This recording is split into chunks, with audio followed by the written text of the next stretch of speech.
बेचारे आपने उनको 2.5 साल से बेगुनाह कैद रखा हुआ है, 5 मुकदमों के अंदर वो बरी हो चुके हैं। यानी ये मेरा ही राय नहीं है, ये तो अब अदालत कह चुकी है कि वो बेगुनाह है, उसके बावजूद बेचारे अंदर हैं। तो उनसे आने वाली कुछ नहीं, और क्या पूछें उनसे बेचारे से। पूछ रहा था उनकी जो आज से कोई 2-3 महीने पहले सर्जरी हुई थी, उसके बारे में पूछ रहा था। अल्हम्दुलिल्लाह बेहतर लग गया।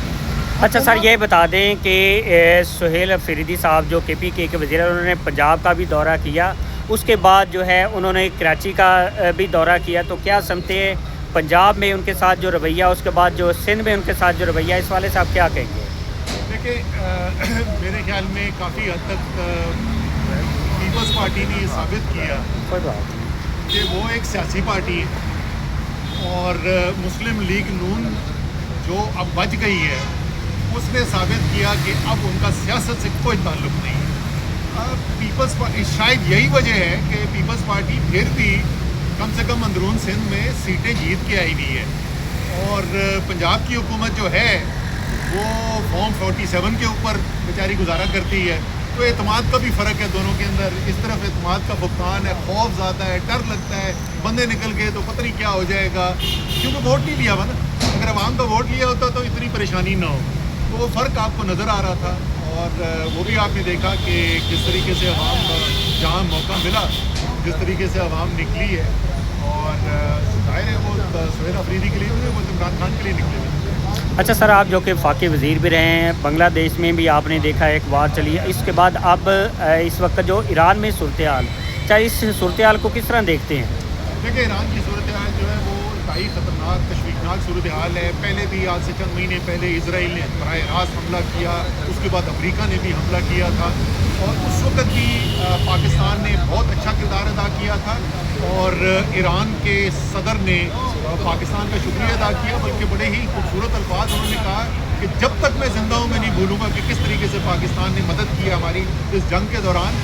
और इस दफ़ा भी जो खबरें आ रही हैं उससे नज़र आ रहा है कि पाकिस्तान ने एक बड़ा मजबूत किरदार अदा किया है, और हमारा जो एक पड़ोसी मुल्क, हमसाया मुल्क, इस्लामी बरादर मुल्क जो है उसकी मुश्किल कम करने के अंदर एक मजबूत किरदार अदा किया है। और उसकी मेरे ख्याल में सारे पाकिस्तानियों को इस बात के ऊपर फ़ख्र होना चाहिए। अच्छा सर, दूसरा ये बता दें कि 8 फरवरी को PTI के जो कि 2 साल मुकम्मल होने वाले, तो इस वक्त अनाउंस भी कर चुके हैं कि 8 फरवरी को मुल्क भर में जो है एहतजाज होगा। तो इस वाले से क्या कहेंगे, क्या पंजाब में उस तरह से आवाम जो वो निकल पाएगी? देखिए जी, पहली बात तो ये है कि 2 साल हो जाएंगे उनके जो इलेक्शन मैंडेट उनका चुराया गया, उसमें तो कोई शक ही नहीं है ना कि इस वक्त अगर अवाम ने जो वोट डाला था उसके मुताबिक इस वक्त हुकूमतें बनी होती तो पंजाब में और वफाक में दोनों में इस वक्त तहरीक इंसाफ की हुकूमत होती।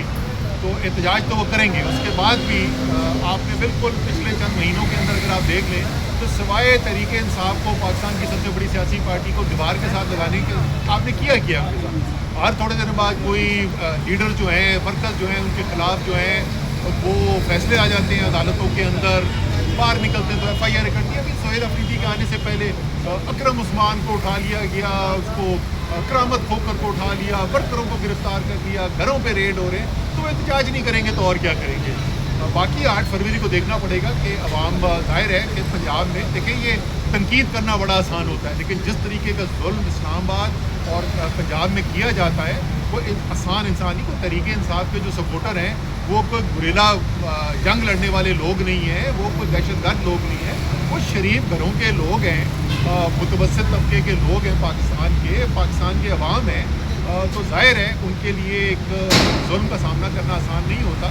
तो आपको उसकी तादाद से कि कितने लोग निकले या कितने लोग नहीं निकले, उससे आप ये नहीं फैसला कर सकते कि अवाम की राय क्या है। अवाम की राय सबको पता है।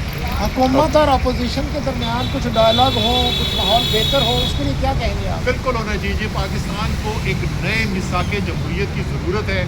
आपको पता है मैंने पिछले साल फरवरी में एक मजमून लिखा था, न्यूज़ अखबार के अंदर वो छपा था, और उसमें मैंने ये कहा था कि पाकिस्तान को एक नए मिसाक जमहूरियत की ज़रूरत है। पाकिस्तान में अगर आप जमहूरियत आगे लेके चलना चाहते हैं, और मेरे ख्याल में पाकिस्तान जैसा मुल्क कसीर ज़ुबान बोलने वाले मुल्क के अंदर जमहूरियत के अलावा और कोई कामयाबी का रास्ता नहीं है। इस जमहूरियत को अगर आप चलाना चाहते हैं तो जो मौजूदा सूरत हाल है उसमें जमहूरियत नहीं चल सकती। जहाँ सियासतदानों ने एक दूसरे के गिरीबान पकड़े हुए हैं, जमहूरियत नहीं चल सकती। आपको दोबारा से साथ बैठना पड़ेगा, आपको एक नया मिसाक जमहूरियत बनाना पड़ेगा कि किस तरीके से हमने जमहूरियत को लेके चलना है। लेकिन एक चीज़ का ख्याल रखना चाहिए, मैं खुद कह रहा हूँ कि मेरे ख्याल के अंदर सबसे अहम ज़रूरत है तो पाकिस्तान में सियासी तौर पर जो है कि नए मिसाक जमहूरियत की है। लेकिन ये मिसाक जमहूरियत में शराकत दार जो हैं वो सिर्फ वो सियासी पार्टियां नहीं हैं जो मिसाक जमहूरियत के ऊपर दस्तखत करेंगे। पाकिस्तान के अवाम जो हैं इसके सबसे बड़े शराकत दार हैं। इसलिए उस मिसाक जमहूरियत में पाकिस्तान के अवाम को ये भी आपको बात बतानी पड़ेगी और यकीन दिलाना पड़ेगा कि ये मुकमुका नहीं हो रहा। ये अब इस बुनियाद के ऊपर मिसाक जमहूरियत नहीं किया जा रहा कि तुम्हारी चोरी हम माफ़ कर दें, हमारी चोरी तुम माफ़ कर दो। अवाम का जो इसने पैसा लूटा है उसको सिर्फ अवाम माफ़ कर सकते हैं और कोई नहीं माफ़ कर सकता। अच्छा सर ये बताएं